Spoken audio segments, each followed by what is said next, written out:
Hi. Right now, I'm working on structuring a fighting scene. This is like maybe my fifth fighting scene I ever was working on. So I already had like three or four beforehand where I was structuring the whole fight and everything. And yeah, it is pretty fun actually. Like when I first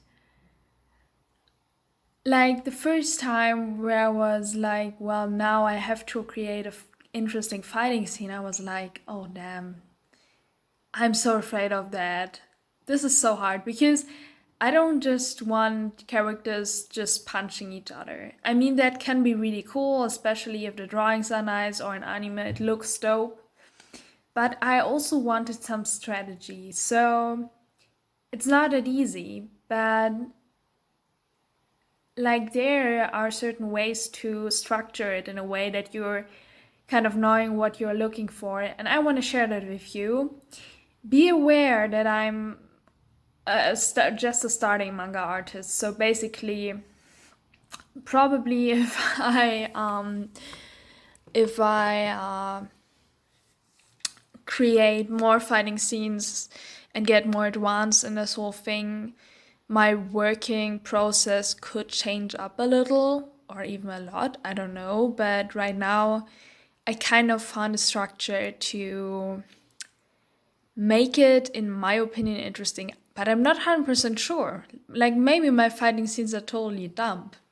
No, like, maybe they're way too obvious and fucking boring. That could be the case. So, yeah, a little disclaimer there. So, to remind you, I'm a beginner and I'm aware of that, but I don't know, like, it's not as hard as I would think it could be, you know?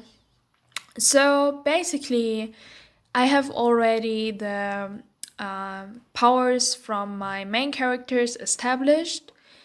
They actually have a lot of powers, and that could get me into trouble later.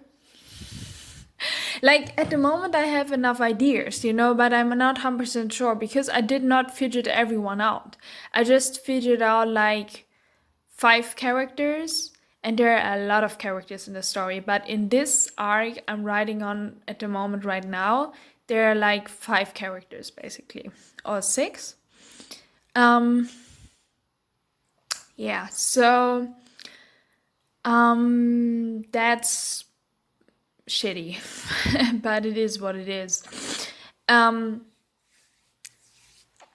Uh, what, what I just forgot what I was talking about. I totally forgot what I was talking about. I was talking about there are a lot of, yes, okay, there are a lot of characters and so on, but um yeah, I think it will be fine. I think I'm creative enough to figure out more powers. I hope so. We will see. Um But whatever is, so know this already that my characters have certain powers, of course, because they're the main characters, obviously. And actually, my characters already got into a certain situation where there's a frame around them. So what I mean with that, there's a border, uh, and like there are certain rules that can't be destroyed basically, and the abilities that the characters have certain rules, and that can make you actually more creative, because if everything is possible, it's harder sometimes to figure out stuff because you don't know, like you always could add something new, and it's interesting, like if you make a frame around everything and you are like, it's easier to figure out what is possible and what is not possible, and it helps me to get easier ideas. So, yeah, I had that with the villain basically. So he already had a certain uh, rule set in his abilities.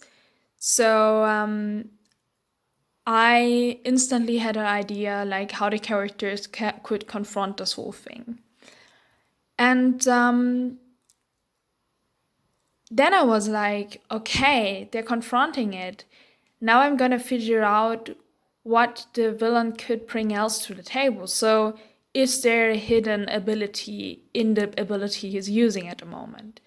And we just aren't aware of that. And this could give the villain, on the other hand, an advantage and could lead to a certain surprise. Because if the main characters just can finish somebody off, it would be fucking boring. Um, yeah, and then of course there comes the strategy. How should the characters react to that?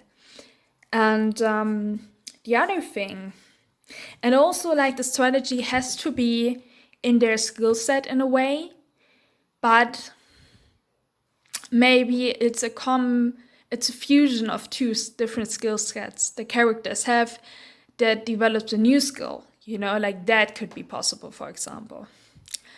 Yeah, and then I have